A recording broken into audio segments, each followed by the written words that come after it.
Ya, Assalamualaikum warahmatullahi wabarakatuh. Salam sejahtera untuk kita semua. Baiklah, kita lanjutkan dengan sesi yang ketiga ya.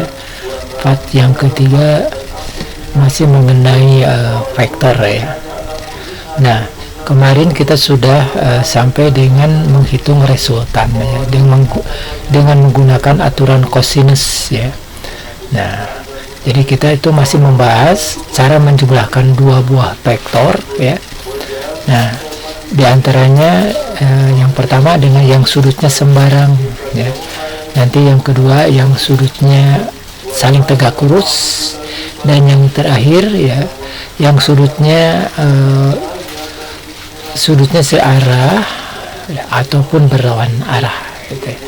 Jadi disatukan saja ya karena lebih sederhana. Kita telah menyelesaikan yang sudut sembarang. Jadi ini menggunakan metode jajaran genjang ya. Jadi caranya kedua buah vektor yang akan dijumlahkan ya A dan B dibuat satu titik rangkap atau titik pangkal. Kemudian langkah selanjutnya adalah buatkan vektor ya. Buatkan garis virtual ya, garis bantu virtual yang sejajar dengan vektor A misalkan. Nah, vektor A ini garis virtualnya ini sejajar ya. Nah, tentu saja harus dari ujung vektor B kan. Jadi kalau garis virtual sejajar vektor A dibuat di ujung vektor B. Sebaliknya garis virtual sejajar vektor B ya. Ini dibuat menyentuh ujung vektor A, jadi disilang ya. Nah, setelah kedua garis bantu virtual tadi saling ketemu ya potongan, maka kita sudah bisa membuat resultannya ya. Jadi dari perpotongan titik pangkal kedua vektor ke perpotongan kedua garis virtual tadi, itu resultannya R ya, dengan menggunakan aturan cosinus ini ya. Nah, R itu adalah akar dalam kurung ya, di dalam akar maksudnya A kuadrat tambah B kuadrat tambah 2AB cos alfa ya. Nah, kita lanjut untuk yang vektor saling tegak lurus, vektor A dan vektor B ya. Jadi alfanya 90 derajat dengan cara yang sama ya, membuat garis virtual yang sejajar dengan vektor A dan sejajar juga satu lagi sejajar dengan vektor B dibuat di silang ya, disilang itu kan ya. Jadi yang garis virtual A katakan saja di ujung vektor B ya, dan garis virtual B sejajar vektor B di ujung vektor A. Nah, jika kedua garis virtual ini sudah bertemu, maka kita sudah bisa membuat resultannya R ya.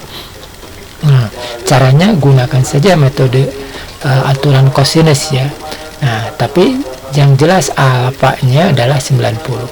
Kita sudah tahu cos 90 itu adalah 0 kan. Nah, jadi kalau dikali 0 ya hilang 2AB-nya ya. Sehingga tinggal akar dari A kuadrat plus B kuadrat atau yang kita sebut sebagai teorema Pythagoras ya. Jadi coba silakan kesimpulan Anda bagaimana ya mengenai aturan cosinus dan aturan teorema Pythagoras ya. Kita lanjut, yang ketiga adalah apabila dua vektornya itu searah atau berlawanan ya. Itu kan searah atau berlawanan, maka ya kita yang pertama dulu ya. Jadi vektor A satuan, vektor B 2 satuannya, sama-sama positif ke kanan dengan arah yang sama ya. Maka resultannya ya sama dari ujung vektor pertama dari pangkal vektor pertama ke pangkal vektor pertama ke ujung vektor kedua terakhir ya. Ya, jadi sini resultannya.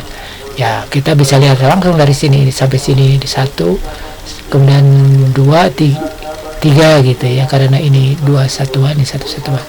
Jadi 1 tambah 2 jadi 3. Kalau menggunakan aturan cosinus ya silakan saja masukkan ya. Jadi 1 kuadrat tambah 2 kuadrat tambah 2 kali 1 kali 2 cos 0 ya, cos 0 1 kan.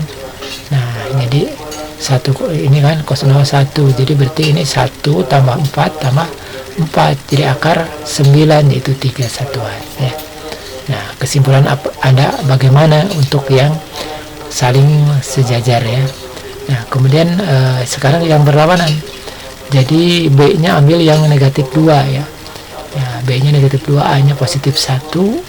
Ya, caranya bagaimana? Nah, menggunakan cara sambung ya. Cara sambung itu untuk dua vektor namanya cara segitiga ya.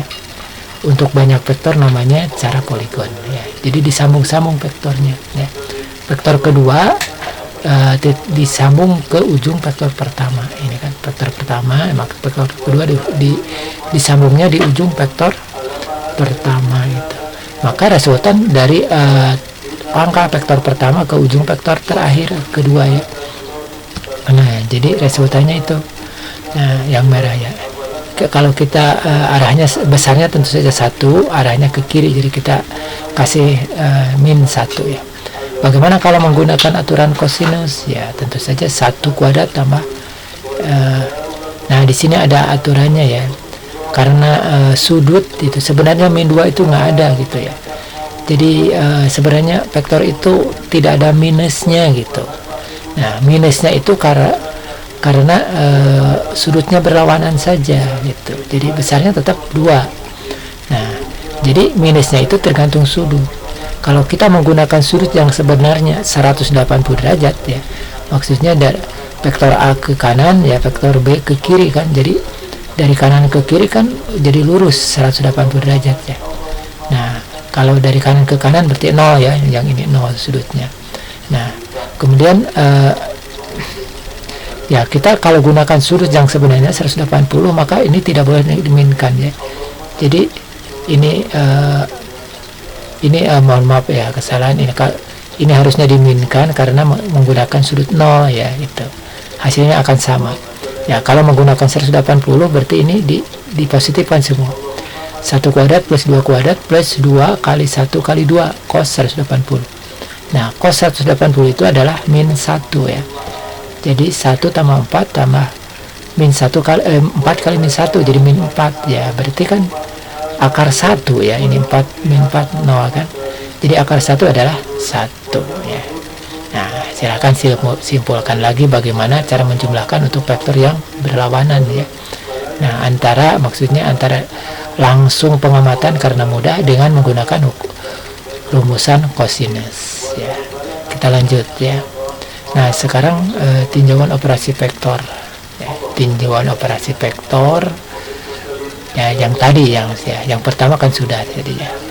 Penjumlahan vektor itu ya efek dari perlakuan beberapa vektor yang sejenis ya. Kita kan. Nah, sekarang penguraian vektor bagaimana ya?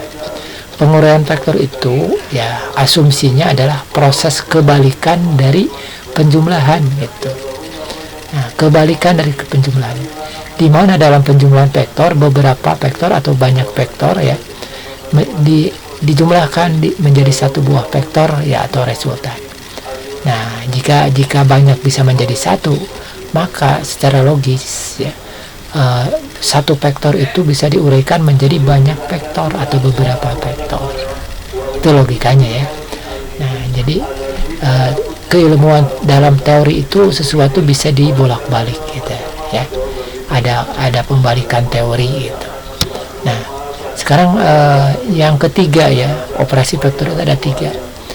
Penjumlahan, penguraian, dan perkalian. Nah, perkalian ini juga acuannya dari penjumlahan tadi. Ada perbedaannya apa itu ya. Nah, perbedaannya di sini adalah bahwa vektor yang bekerja pada satu benda itu tidak sejenis ya. Nah, tidak sejenis ya, sehingga efeknya juga efek resultannya juga berbeda dengan vektor asalnya. Nah, berbeda itu juga ada dua jenis lagi. Ada berbeda ya, berbeda itu dari jenisnya kan ya, ada berbeda dari sifatnya gitu ya. Yang satu adalah skalar ya, yang satu adalah vektor gitu. Jadi penjumlahan itu menghasilkan vektor yang sejenis ya. Jadi kalau yang dijumlahkan itu adalah perpindahan, nah maka resultannya masih perpindahan gitu. Nah, tetapi kalau perkalian itu lain ya, karena yang dikalikan itu vektor-vektor yang atau yang bekerja sama itu adalah vektor